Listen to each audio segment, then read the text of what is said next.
Disclaimer. We are two regular guys who love to talk Bone Thugs and Harmony. We do not represent Bone Thugs or any Bone affiliate. We are also not Bone Thugs experts. The views and information you hear in this podcast may be based on personal opinion. Please feel free to leave corrections and clarifying information in the comments. And enjoy.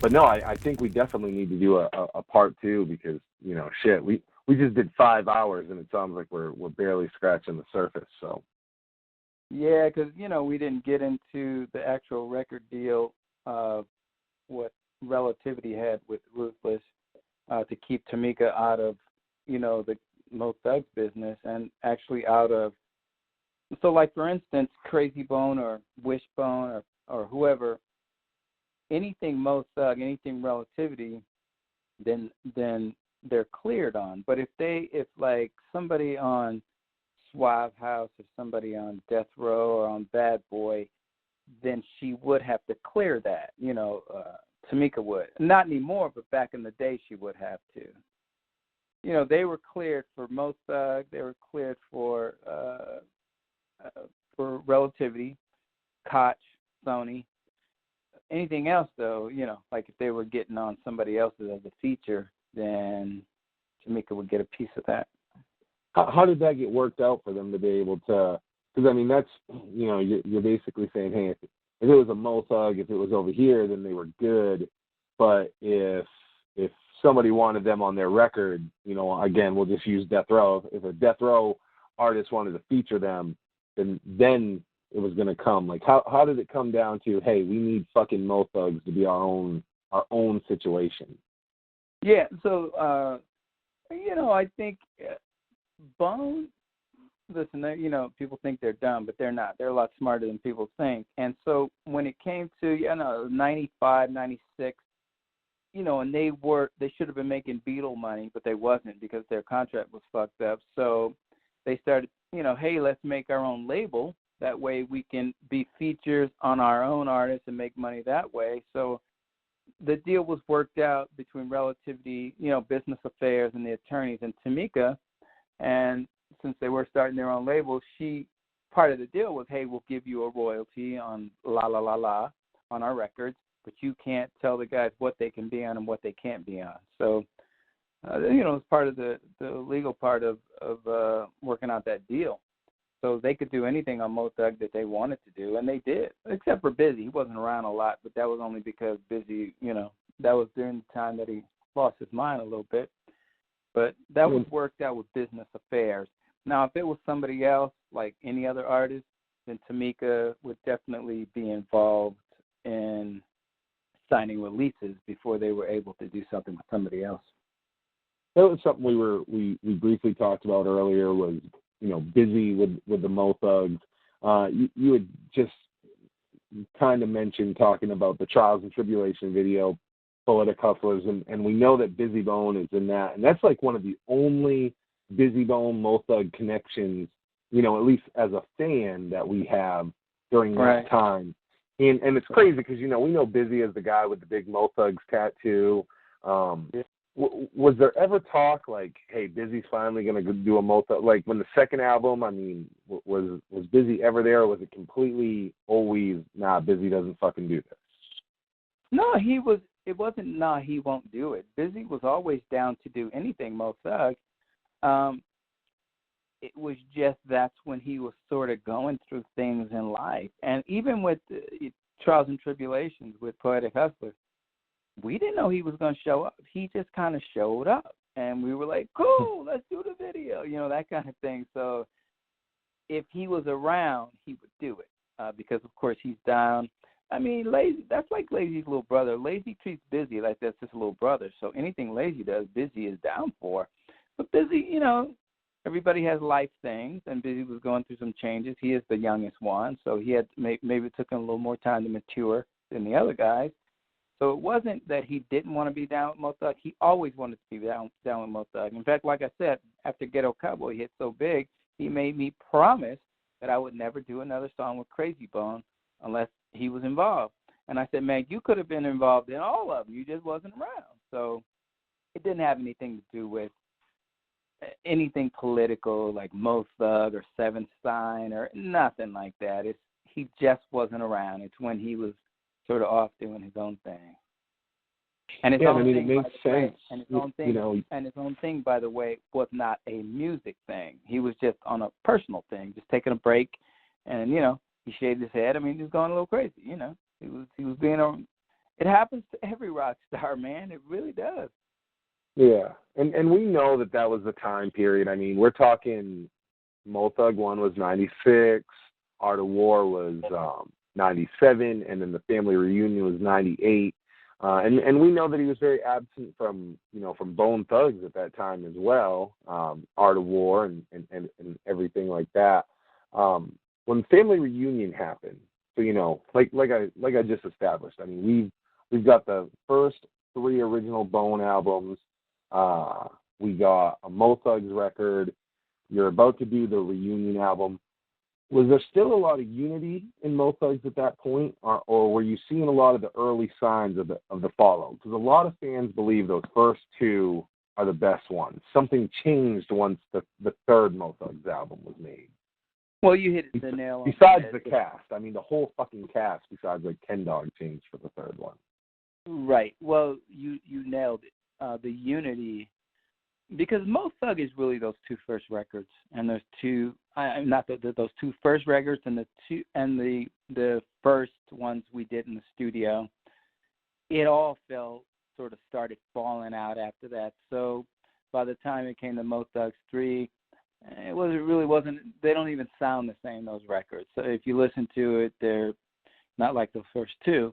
So yeah, it was a fallout, and I mean, everybody sort of went their own ways, and Lazy Bone was recruiting new Mo Thug people, and the other Mo Thug people didn't like it so much. So, I mean, Mo Thug is a huge family, and they're family first, absolutely family first.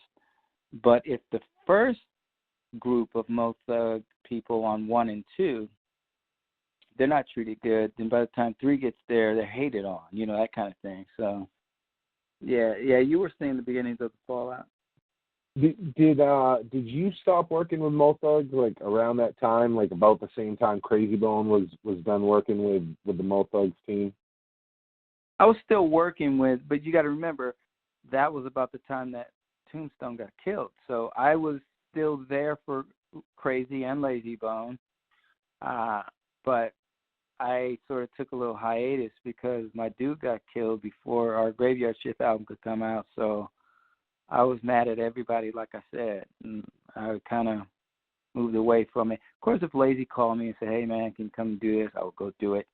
But then by Mo Thug 3, sort of the new Mo Thug guys, other than Ken Dog, who's my cat, and like I said, I have a whole record on him just sitting there. I wasn't so much interested in being involved in Mo Thug 3.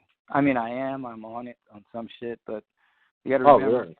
Mentally, it was after Tombstone got killed, and I was very upset, and the whole thing was kind of rubbing me not the right way, and so I started, doing other projects and touring with other people, and sort of getting back to other stuff.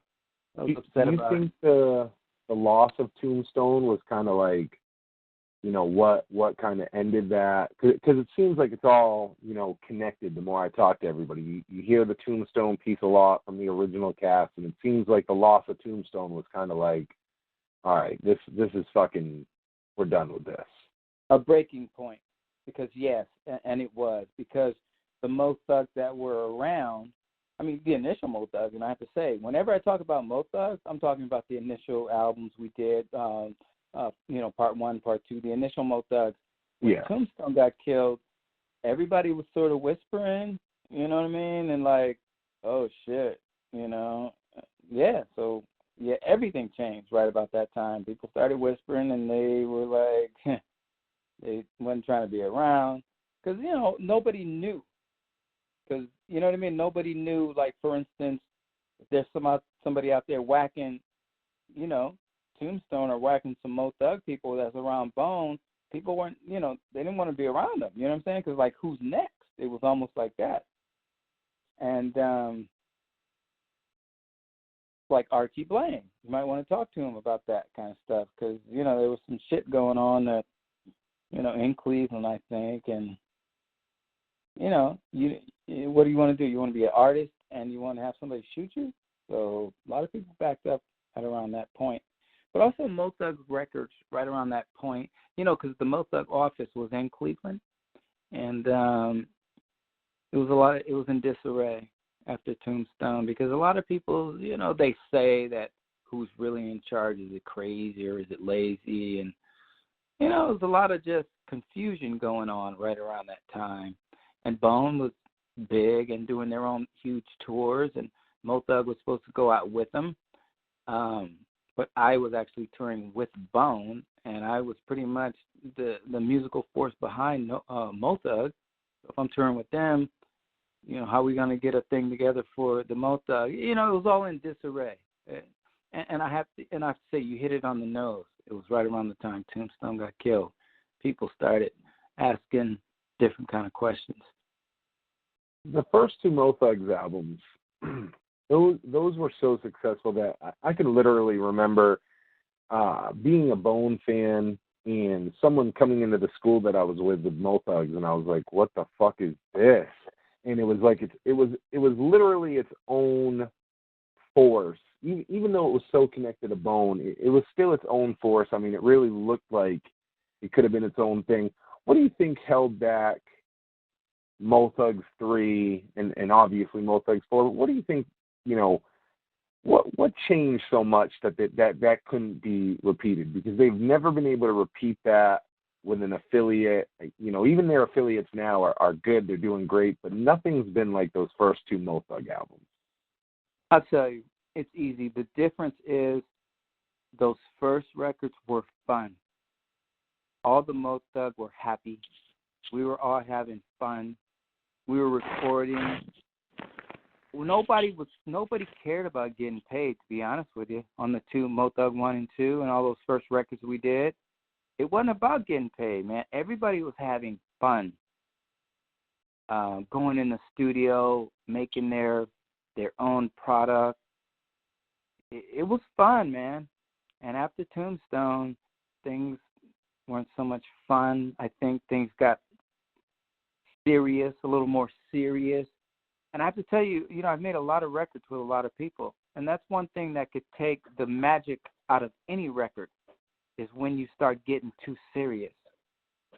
Because then it's not fun anymore. Then it's like, okay, let's try to calculate how to make a hit song.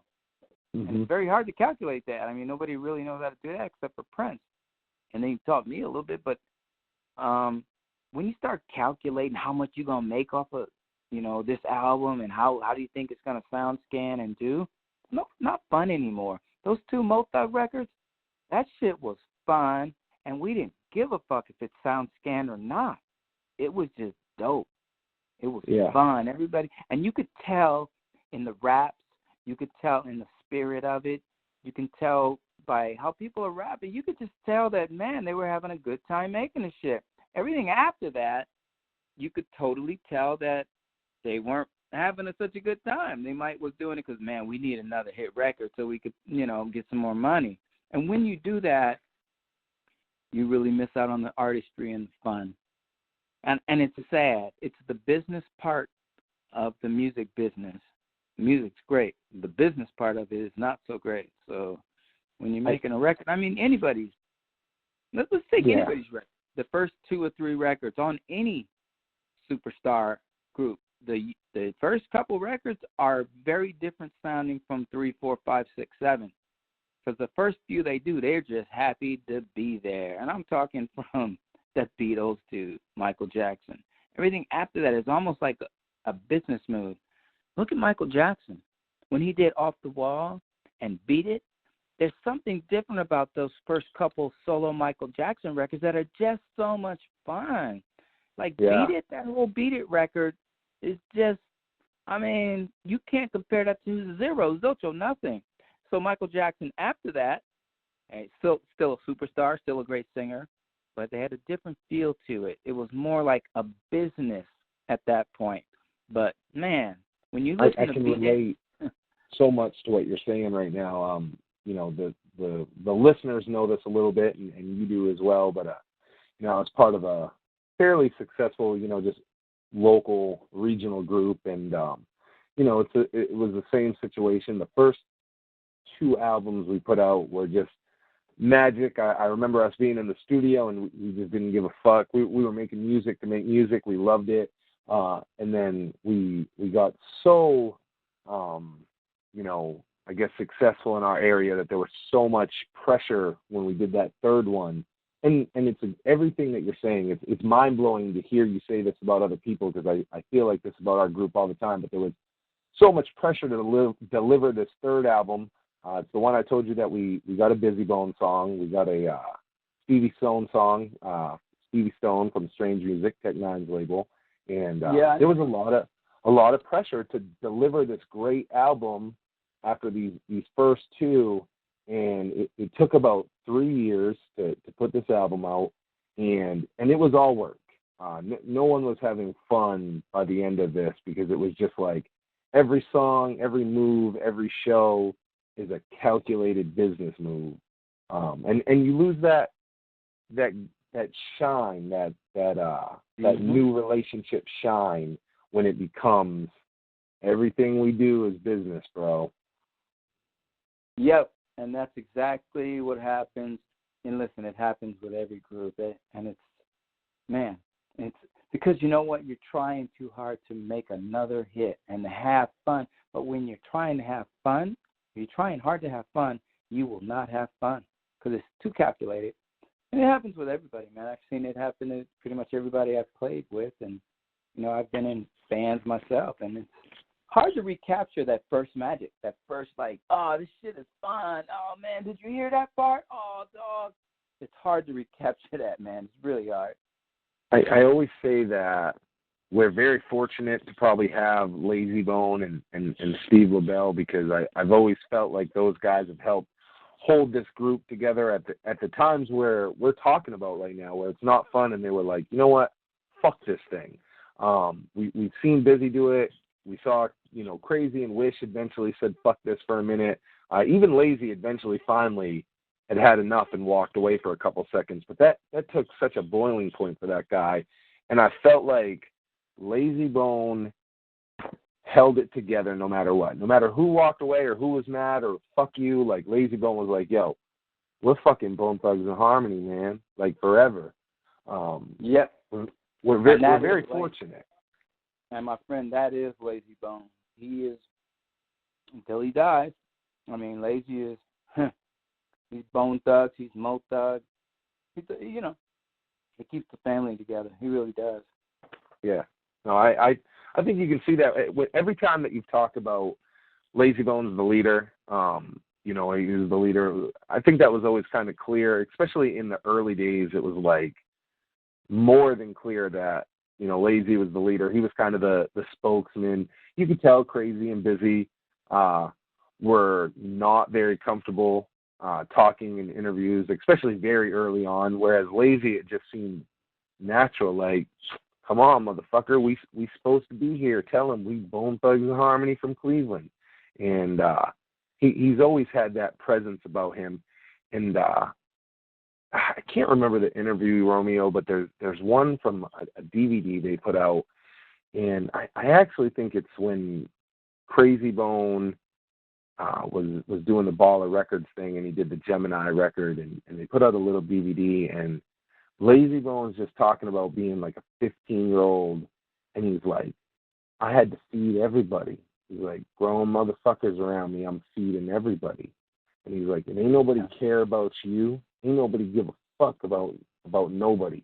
And out of all the shit that I've watched with Bone, I got to tell you that Lazy Bone saying that shit, it touched me the way he was saying it, because I felt like this is a man that's given his life, his soul, to making a great group, a legacy, and you can truly tell that guy just wants to know that if he goes to the grave, that this thing will live past forever. And I think that's such a admirable quality about Lazy Bone, that he wants this thing to be forever, no matter what, no matter the money, no matter the ruthless. He wants to know that if he goes away tomorrow, that Bone Thugs-n-Harmony lives for life.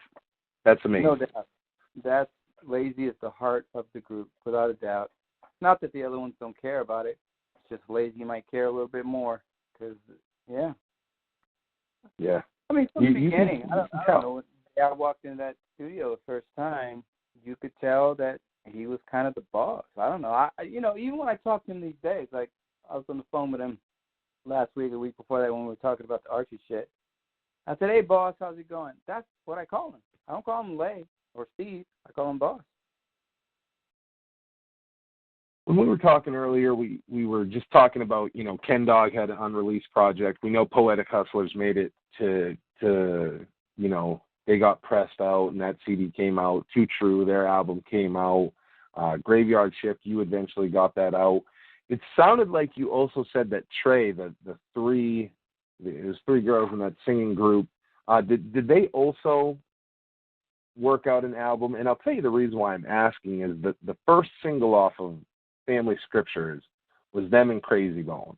And I felt that was a risky move out of all those songs. And the only thing that I could think was, wow, these three are the ones that start the CROSSROADS video.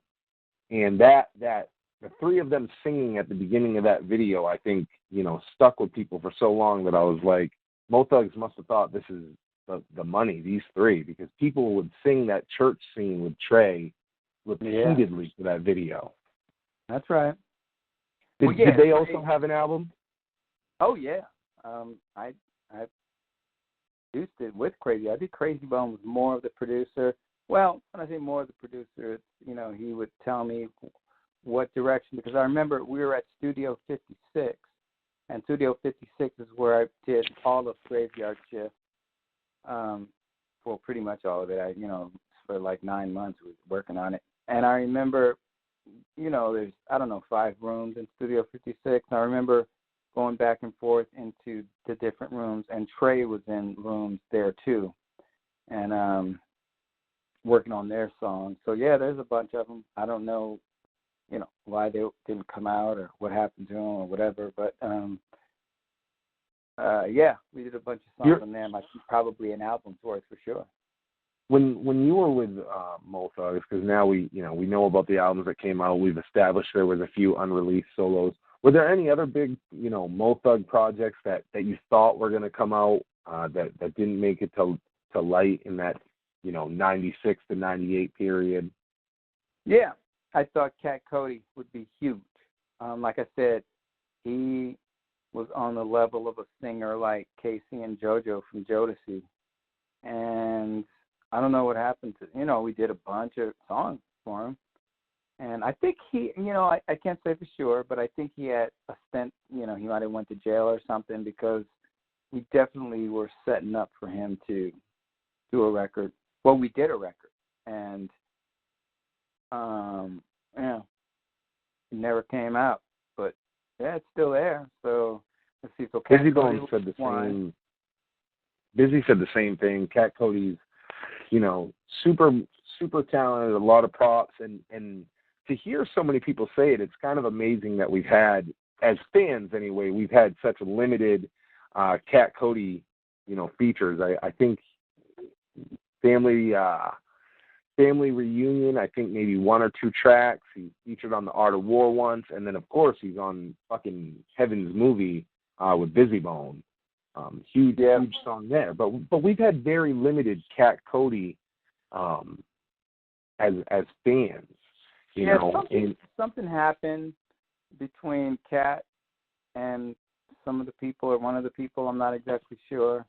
If I was sure, I couldn't say. But something happened, and he was kind of pushed to the side, put up on the shelf, whatever you want to call it. Like I said, me and him and Soulja Boy was living in a condo in South Beach, and we made a gang of songs. And Cat Cody, like I said, His record was supposed to come out.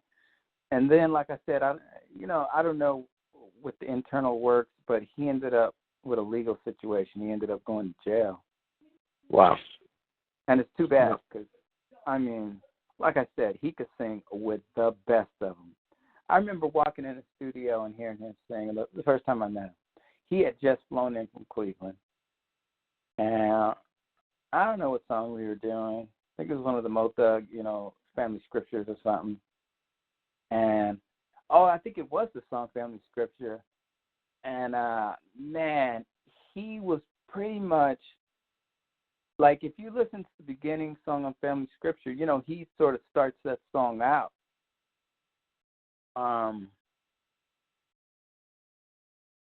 And he's so good. He is so good.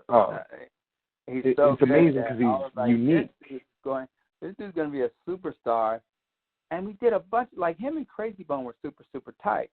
That's how come I got tight with him. We were super, super tight. And then, I don't know, man. I don't know what happened to... he had a really unique sound, in addition to just... Because, I mean, a lot of people can sing. This dude's a fucking singer, a great singer. I mean... I still have some unreleased stuff on him. In fact, the outtakes on a lot of the Mo Thug 1 and 2 records that he was on, I still have them. And I listen to him sometimes just to listen to him because he is so good. Like I said, I don't know, somebody said there was a falling out somewhere or the other. But then when I asked about him, somebody in Cleveland told me that he got picked up with something. Probably some bullshit, but, that's how it was in the hood. I definitely hope that we can we find him and he's a future guest on here because I'm sure that guy has a lot to say. He, like I said, such a unique sound. I've heard a lot of people that can sing, and it's definitely always a great thing if you find a great singer. But the difference between being a great singer and being a great singer with that unique sound that's your own, like Cat Cody was his own fucking thing. No doubt. And Bone does that a lot. If you think of the singers, Bizzy had Big B around. Cat Cody, really unique, just like distinct, great singers around these guys. I will say that Bone and the guys around Bone like yourself, a knack for finding that raw talent that wouldn't usually get discovered. Those really rough diamonds. Well, Crazy definitely, when we were on tour, he used to send people on the bus to audition for me all the time. I mean, Cat was already in, but then Cat Cody, he's from Cleveland, so he came out with a lot of the Mo Thug guys. And, when he came in the studio, he had his own thing. I mean, almost when he opened his mouth and started singing, superstar immediately. And man, I got a gang of songs on him that I just listen to. Because like I said, he's cold-blooded. So, like I said, I'm going to Cleveland, first week in April for that festival, and I'm definitely going to be looking him up. And, I mean, I'm going to see Soulja Boy. I'm going to see all my people when I go there, without a doubt. So we know that you said that you did a little bit of work on Mo Thugs 3, but it was pretty much you were done at Mo Thugs 2. Now, we know after Mo Thugs 2, Crazy Bone, of course, had started to work. Thug Mentality 99. Thug Mentality 99 got released. It's a fucking double disc. It's a solo double disc, and at this point in the Bone game, we only have Heaven's Movie, which was very incomplete from a fan standpoint. And then we got Thug Mentality 99, which is over complete. It's a fucking double disc. But did you feel like at that time, I mean, did it feel like Bone was kind of, and again, I want you to think 99 and not what you know now. Did it feel like Bone Thugs and Harmony was coming to an end and these guys were all going to start to go solo at that time?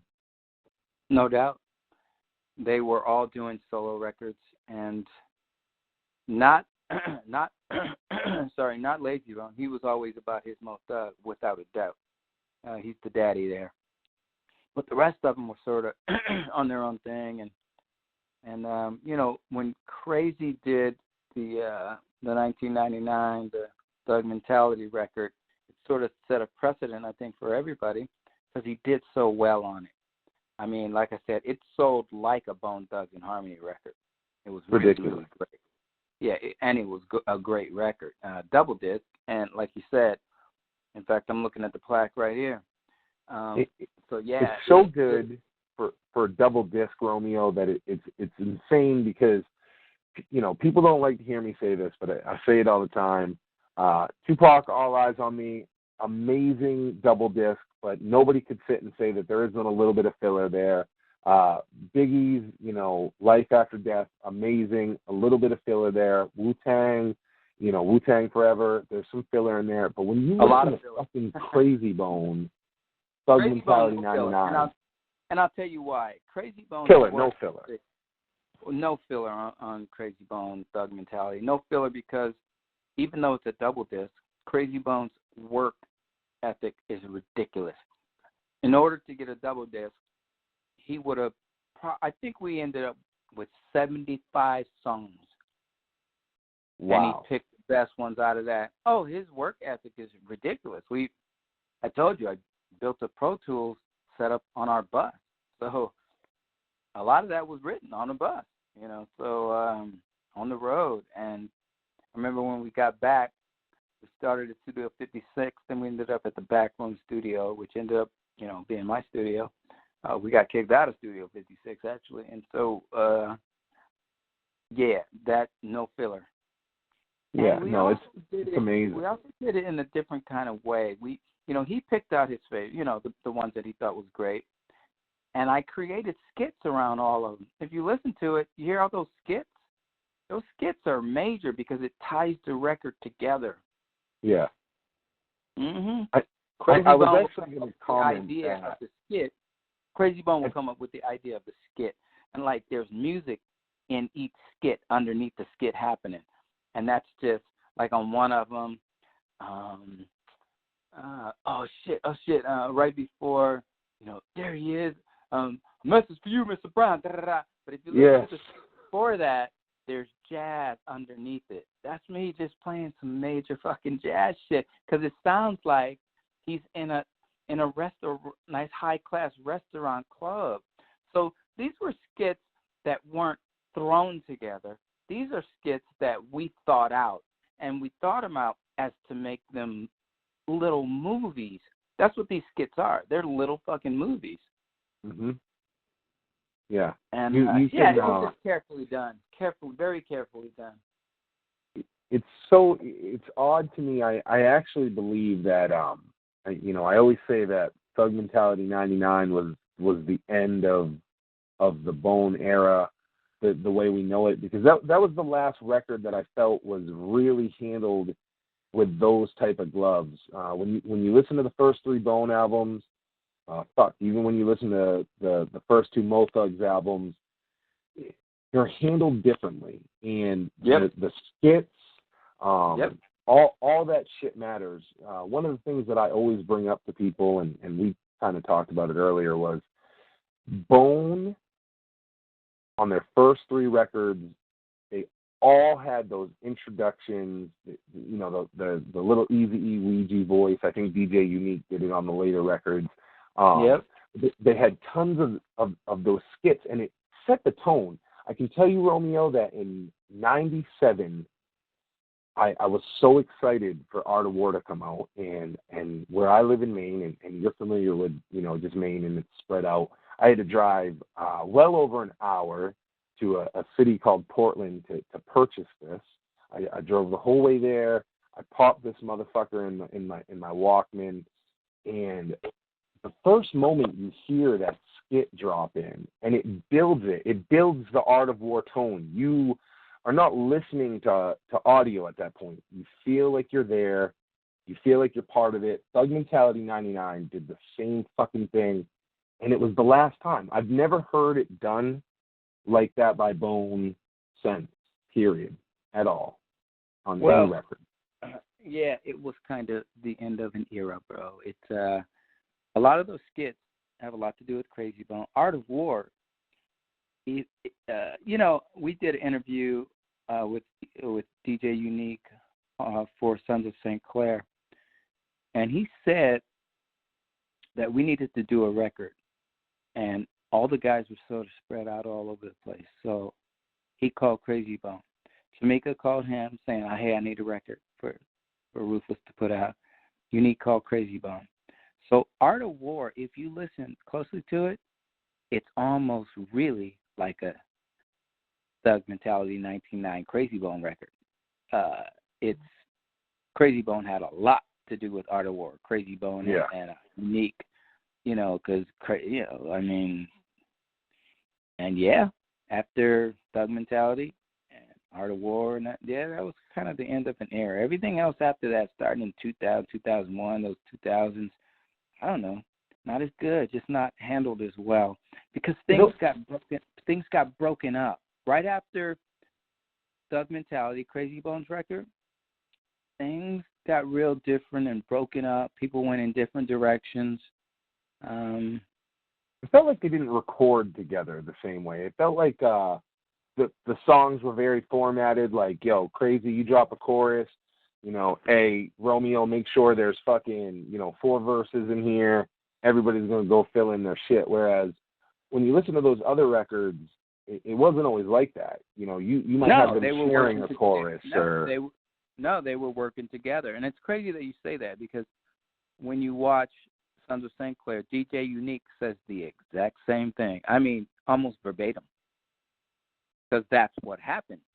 We started recording stuff. Crazy Bone would lay stuff down. A couple days later, some other dude might fly in and catch 16. And then a week later, somebody else might fly in and catch 16. And so, that's what started happening. They weren't handled the same. They started getting really individual, that sort of thing. And that's, it happens. It happened to the Beatles. It happens to every group. They start individually feeling like stars, because they all are stars. I mean, nobody talks a lot about Wish. They talk, or Flash. I mean, talk about Lazy, Crazy, and Busy all the time. But in really, after Wish hit Miss My Uncle Charles, he was a superstar off of that lick. Because I can tell you, in the concerts that I did with them, I would stop the music, because I'm the music director. I would stop the music, and the entire stadium with 20 or 30,000 people would say, I miss my Uncle Charles. So that made Wishbone an instant superstar, but it never went to his head at all. Wish was always, to this day, he's just the coolest motherfucker. But all of them were superstars at that point. And then Flesh went to jail, so that has a lot to do with a lot. In fact, I tell that story on Sons of St. Clair. When he went to jail, it was almost like they all kind of went different ways. It was really the departure of a lot of things at the end of that era. When you hear a record like, because if we exclude, these solos, these multi albums, then we know it was Art of War, and then we jumped up to Resurrection.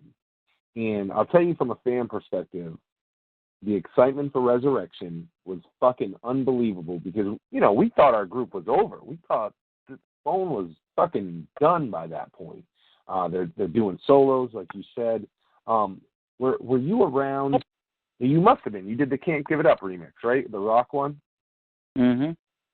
So tell me what Resurrection is like.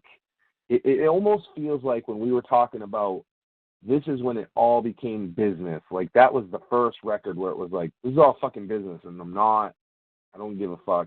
I'm not enjoying it the way that I was. It's a great record. I love it. I love the song Can't Give It Up. But it feels like that was the first one where it was like, hey, motherfuckers, we need to go in here and knock some music out. Yep, that's exactly right. And like I said, DJ Unique said it the same exact way. It was like pulling teeth. It's a good record because they're talented people and everybody knows how to make a record. So, but, man, it was like they weren't on the same page at all. And, listen, Crazy, I think it was doing Thug Line. They were all. He was always touring Thug Mentality. He that record, people always talk about the fact that 16 tracks, 15 if you don't count the Bizzy Bone solo at the end, and Crazy's only on 9 of them, 10 once he added a verse to Change the World, which, was a hit on its own. But that I mean, that was a Busy Lazy Flesh album in a big way. How much did that hurt it not having? We talked about Lazy's like the figurehead, but Crazy's kind of like the studio leader. How much did that hurt that record not having Crazy there to be as hands on as like he was with Art of War? A lot. I mean, listen, it that question answers its own self. That's the answer. The answer is ask the fans. That record is not even close to what the Art of War is. So because Crazy, he had his hit record that we were dealing with and touring on. So what do you think he was thinking about? Yeah, he was thinking about Thug Mentality. And did he want to stay doing that? I mean, the Thug Mentality piece, or well, the thing is, you don't necessarily want to stay doing it, but you will go to concerts and support your record as long as people can sell tickets. So again, it comes back to the business side of things. If Thug Mentality in 1999 is still cracking, and it cracked for many years, we toured for many years off of that. If it's still cracking, then what's going to give you the incentive to go stop by the studio and drop in, 12, 16 bars? It's hard. It really is hard. One day you're on stage, doing Thug Mentality, no songs. Next day you have to get on a plane and go back to L.A. to get on a record. It's a whole different vibe. Live, stage live is so different from being in the studio. And they all kind of broke up. They didn't break up, but they all went their own way at that point. We were out supporting that record. It was a great record, Yeah, I mean, I honestly, that was one of those times where I was like, Crazy Bone could just set off and never come back if he chose to right now. No doubt. But the cool thing good. about it is, and check this out, he could have. The cool thing about it is, but he didn't. He went back for his boys. And that has to tell you something about him. Because I don't know. When John Lennon and Paul McCartney set off from the Beatles, they never went back, ever. The Beatles never got back together again. After Paul McCartney and John Lennon started doing solo records, and I have to tell you, I'm obviously a Beatles fan because I talk a lot about him. Paul McCartney is my favorite Beatle. He, in fact, is my favorite writer ever of all time. So when he started doing his solo records, I thought to myself, fuck the Beatles, because Paul McCartney was my cat. So a lot of people, what you do is you split your audience is what you do. Just like with the Beatles, people love John Lennon. I wasn't a John Lennon dude, but there are so many John Lennon people. I was a Paul McCartney cat, so I was like, fuck the Beatles, fuck John Lennon, I'm with Paul McCartney. Well, Bone Thugs and Harmony. Crazy Bone went and did his thing. Lazy was doing something. Busy was doing something. Well, a lot of people is like, well, fuck them. I just want to be with Crazy. I just want to go to his concert. So you split your fan base is what you do. And Crazy Bone did go back, though. Paul McCartney did not go back. Neither did John Lennon. Well, John Lennon got killed, but the Beatles was not ever getting back together again. And it's written everywhere because Paul McCartney wasn't having it. And a lot of people like John Lennon, but to me, the best musician, singer, and writer is Paul McCartney. And he started a band called Paul McCartney and the Wings with his wife. Yeah. Linda McCartney, and it was a wrap for the Beatles. It was over. Who the fuck was going to do it? Ringo? No, I don't think so. George Harrison? Nope. He even did a solo record. So, I mean, Crazy that would be Crazy could have left and kept going. In fact, there was a plan to do a second sort of Crazy Bone solo record like Thug Mentality from 1999. There was in plans to do another one. Crazy Bone decided to go back with his group. Because, Crazy Bone could be a solo fucking star. You know that, right? Oh, of course.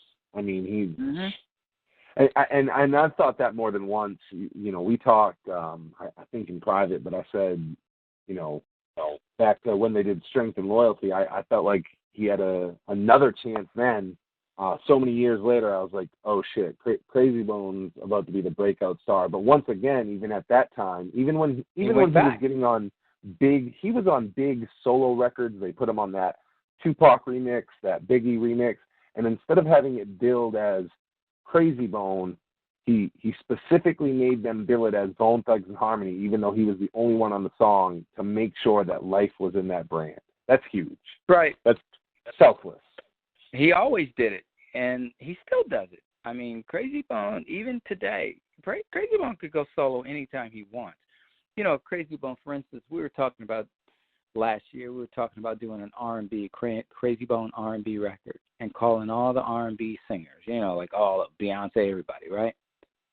We could have done that. What would have happened? It would have been another Thug Mentality. It would have been a Crazy Bone R&B record that would have sold a gazillion fucking copies. Yeah, Crazy can go solo whenever he wants, but he loves having his dudes around him. He really does.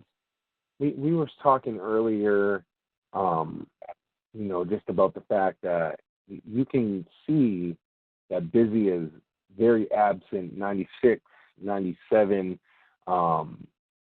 he's absent 98. Now. Yeah, we see him in and out. But 98 and Art of War, he's not in any of the videos. 98, then he drops Heaven's Movie as solo. Is that something that you all saw coming, or was that just out of nowhere, like, hey, Bizzy needs some time off, and now he's doing a fucking solo record? Like, how did that come about? Well, you don't plan with Bizzy Bone. You just hope for the best. Because Bizzy Bone is Bizzy Bone. He is he's the rock star. I mean, when we say rock star in the band, he's the rock star in the band. On stage, he runs from side to side. I mean, you've seen him live. Bizzy Bone is that cat. So he is a rock star. So you can't second guess rock stars.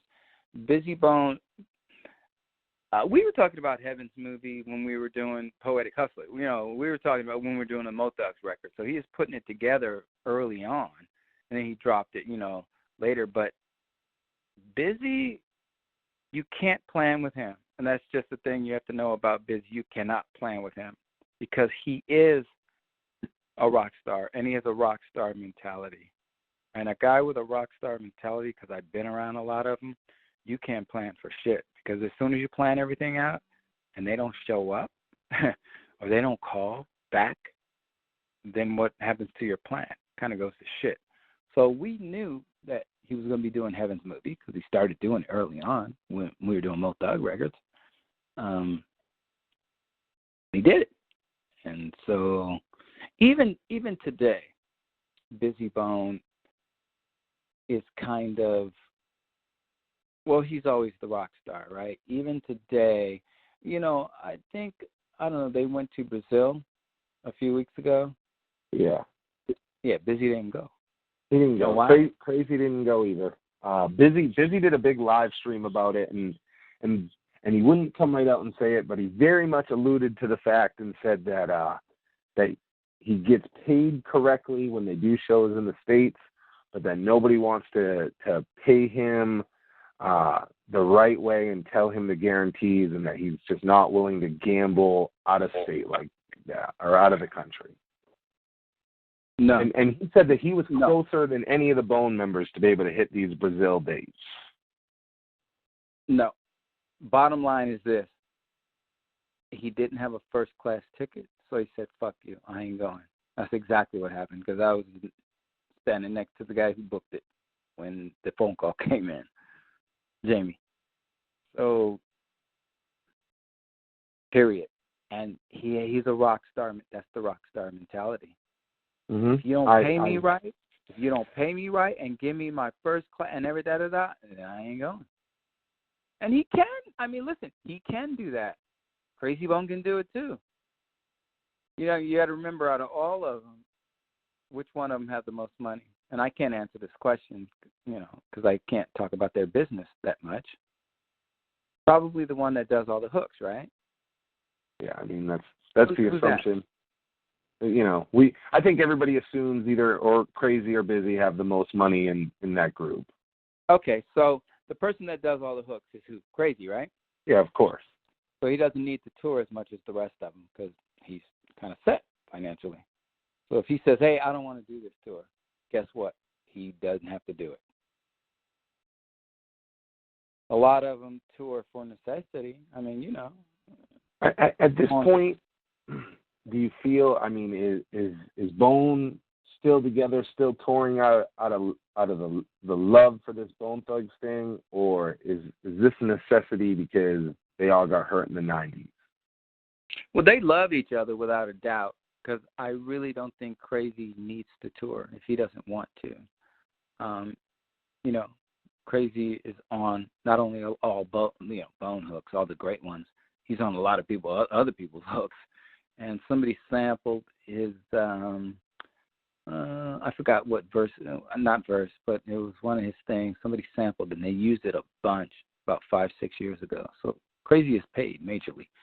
So he don't have to tour if he don't want to. He tours because he likes to tour with his dudes. We just saw, we were talking about the fact that Bizzy wasn't in Brazil.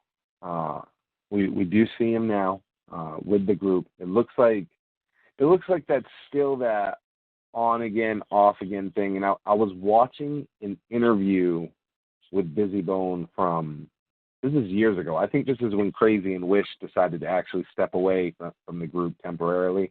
And in it, Bizzy Bone said, I'm now solo, and I'm going to be solo forever, but I'll always come back when they need me to come back. Yes. Is that the mentality still? I mean, has that never changed from that time? Absolutely, 100%. He feels like he is a rock star, and he is, and he's solo. Oh. He goes when he wants to go. Same thing with Crazy Bone, to be honest with it. Crazy Bone doesn't have to do shit, so he goes when he wants to. I will say on stage, there is none like Bizzy Bone. He's so captivating to watch. The first time I got to witness the guy live, it was impressive to see all the other guys, but Bizzy was special. He was throwing down Red Bulls and running from left to right, and they had a whole band. I mean, he was up on the fucking drums, and I mean, he was it was amazing. It's called being a rock star, brother.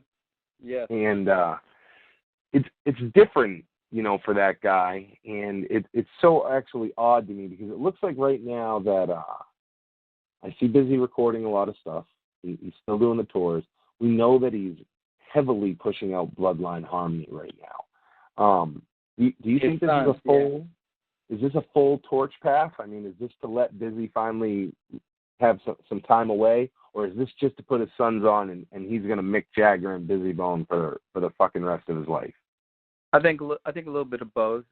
When we started doing the movie, the documentary, he wanted to talk more about his sons than anything else, and it almost kind of ruined the documentary. It almost kind of ruined stuff because I had to I was sitting in my Range Rover talking to him, and I was like, dude, you can't treat these guys like that. These are real filmmakers, and they're not doing or talking about your sons. They're talking about you and your legacy, and that's what this has to be about. I just sent you the tour schedule. Yeah, I saw that. I had actually seen this. It's a hell of a tour. And it just keeps going, man. These cats just keep going. He's fucking. I mean, I'm never surprised. They got to be the most touring act of all time. And again, I hate to keep comparing them to Wu-Tang, but that's got to be the most comparable. No, not actually. Not Wu-Tang. They're not because Wu-Tang toured out of necessity because there's so many of them. They always had to go and get that on the road money, but it was never all 9 or 10 of them. You know, it was 3 or 5 or something like that. And so you can't really compare the two. Bone is absolutely the most touring rap group ever. And it actually, somebody made a statement online to that. And he said something like, I challenge you to show me somebody who tours more. And nobody even barked back. Nobody clapped back at all. Because it's true. Those dudes tour. I mean, you know what I mean? Even if it's 3 of them and the DJ, position, or 2 of them in position, and, or all 5, them dudes go out. And no matter how many of them show up, everybody keeps paying to see them. Yeah. Because you know what they did was they transitioned from, because you figure Bone Thugs 90s, right? All the hits. So you figure from people from your age, right? My age and lower. And now they've hit the young market too. So it's not just people over 30 going to see Bone Thugs and Harmony. Everybody's going to see them. So they have done something that not a lot of groups can do. Again, it goes back to when we were talking about, like, I always say, and I'm not a fan of, you know, Insane Clown Posse music, but I'm a huge fan of the business model and the following they've built, because those guys are, you know, those two guys are considerably older than a lot of their fans. They made fans. Those fans had kids. Those fans' kids are now fucking fans. It's fans over generations. And Bone's the same fucking way. They have, I'm 34. They got 34. They got 40-year-old fans. They have 16-year-old fans. Yep, that's right. You're so right. Very right. And that's so hard to do, and they have done it. So at this juncture, they can tour as long as they can keep stuff in their pockets. They could tour as long as they want, because they crossed over from, you know, your generation, my generation, and the 16-year-olds. So, yeah. I mean, you know, it's kind of crazy, but not even the Beatles did that. Elvis did it. Not a lot of people could do it, man. It's really hard, because even when the Beatles, you know, in the height, you know, they had all the teenagers, but when they started doing like Dodger Stadium and big stuff later on, because I went to that, it was all old people in the audience, and there wasn't no young kids going to see the Beatles. And so I'm just saying, man, they have done something that not a lot of groups can actually do. They have multiple audience. They're incredible. I mean, that's the whole reason I do this podcast. It's, you know, it's so odd. People ask all the time when I'm going to have members of Bone on, and I'm like, I honestly don't know, because there's so many people around it that are worth talking to, that I could go years without ever talking to any of the 5 members of Bone, and hear so much, because it's unique in the fact that, unlike Wu-Tang, I would say, they have created individual legacies for everyone. Even you know, when you look at someone that you could say in the grand scheme isn't a success, you know, they're more a success just in the Bone world, they have legacies. The ex-Mo Thugs, they still have legacies. Those guys could eat right now. There's fans on the edge of their seat waiting for any of those guys to put out records, and that's because of this Bone thing that was built. Once you're in that club, you're never out. That's exactly right. And like you said, once you're in, you're never out. I mean, I have Rob keep asking me when I'm going to make a solo record so they can put it out on Harmony House. And I'm just not thinking about it, because I don't give a fuck. But there are people that want to hear Bone stuff. And, yeah, man. People would love to hear your record. They have successfully done something. Yeah, if you did a record, especially if you did it under one of the Bone things, I mean, fans would go crazy. They love to hear that shit. I wanted to ask, New Waves, the new Crazy and Busy album, you know, fans waited to hear a Crazy and Busy album, I would say, since probably, who knows, 94, 95, at least 95. The album is obviously way fucking different than anything we've ever heard from Bone. I personally love it. It's got a lot of mixed reviews from Bone. Let me say this. Let me say this before you go any further. It's way different from anything you'll hear from Bone. That's why it did not sell that great. I like it. I think the album is underrated. It's very different from anything you'll hear from Bone Thugs and Harmony. Very sonically very different. It's just so different. And not that that's a bad thing. Some people have to grow up and do something new, and I get that, but they left their old audience behind when they did it, and it's terrible because they sound scanned at 15,000, which is not good for a Bone record. I wish it wouldn't have been called Bone Thugs. You know, I think it would have been more acceptable to fans in general if it just wouldn't have been called anything Bone. With the name being, you know, New Waves, I almost would have been fine if they just called the group that, because once you stamp Bone Thugs on it. Let me jump in. The whole thing is wrong. It was set up and marketed completely wrong, and that's Steve Lobel. It was called Bone Thugs because Steve Lobel wanted to call it Bone Thugs because he wanted to still keep the Bone Thugs in harmony, and I understand why. Don't get me wrong. I understand why it was called Bone Thugs. He wanted to keep the Bone Thugs in harmony. Yeah, the Bone Thugs, except it didn't have Bone Thugs and Harmony sound. They should have had DJ Unique on some fucking tracks on it. I think he did do a track, but it was Scott Storch. It was a lot of cats that, that are really great and great studio people, but it was not a Bone Thugs and Harmony record. And you can tell because they lost a lot of fans with that one. Yeah, you're right. It shouldn't have been called Bone Thugs. I don't even like the thing New Waves, because the whole thing of New Waves, Bone Thugs fans are like, fuck a new wave. I want to hear Bone Thugs in harmony, So I just think it was done wrong, marketing, but, listen, it wasn't my record. So if anybody else would have done that song, Bottle Service, Super Socko. If Super Socko would have made the song Bottle Service, or if anybody Super Socko would have made Bottle Service, it would have been a mega smash fucking hit. That song is so, like, the first time I heard that, let me tell you the emotions I went through, Romeo. At first, pure excitement and joy, because I thought the song was so good, followed by, fuck, this is Crazy Bone, Bizzy Bone, and this is never, ever going to work, which is unfortunate, because I think that song is like, not the Bone. If you compare it to Bone songs, it's nowhere close to a top 10 song.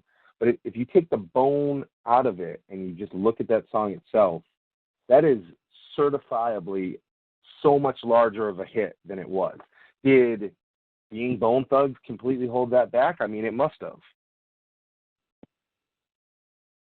I'm sorry. Say it again. I was actually reading text. I was just saying, the fact that they were, because that song is a hit. I mean, it's a hit. It's a bigger hit than what it did. Was the fact that it was Bone Thugs? I mean, did it hold it back? Because when you call it Bone Thugs, that opens it up to only the current fans. No new fan. They're going to see the word Bone Thugs and go Bottle Service and go, I'm not going to listen to that shit. It's just another Bone song. And then when you're a Bone fan, you hear it and you're like, this isn't fucking Bone. So it put it in a stale place. If that song was anybody else, that's a number one smash. Do you feel that album's over? Because originally they said they were going to do videos for all the fucking songs, and then it kind of they have a budget. They actually have a budget to. I talked to Steve about it. Lobel. They actually have a budget to do every song. The only thing that can, light a match under that record would be Sons of St. Clair. That's the only thing. Otherwise, yeah, that record's done.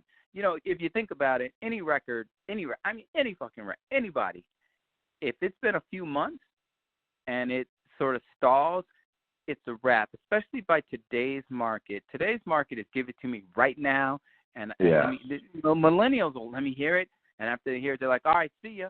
So you have to think about the attitude of millennials and how fast they want everything. Millennials want it right now, and if you don't give it to them right now, it's like, fuck you. And so, yeah, by that standard, that record's done. The only way it can kick back anything is Sons of St. Clair being a documentary film. If, that does well, then people might order it or something like that, because, there's a lot of music from New Waves and Sons of St. Clair, and they talk about it a lot, and they're in the studio actually recording it and that kind of stuff, because that's when we're filming it. So that might give it some second life, but other than that, yeah, it's done. And it was done wrong. It was done wrong. It's not really Bone Thugs and Harmony. Are we going to see, in your opinion anyway, I don't expect you to drop anything official on behalf of the guys, but are we going to see a new Bone Thugs and Harmony album? A lot of people say we might have one more. Some people say we're not going to see another one. Some people think we're going to see fucking Bone Thugs records until the day we all die. I think, until the day you die. I think, those dudes all love each other.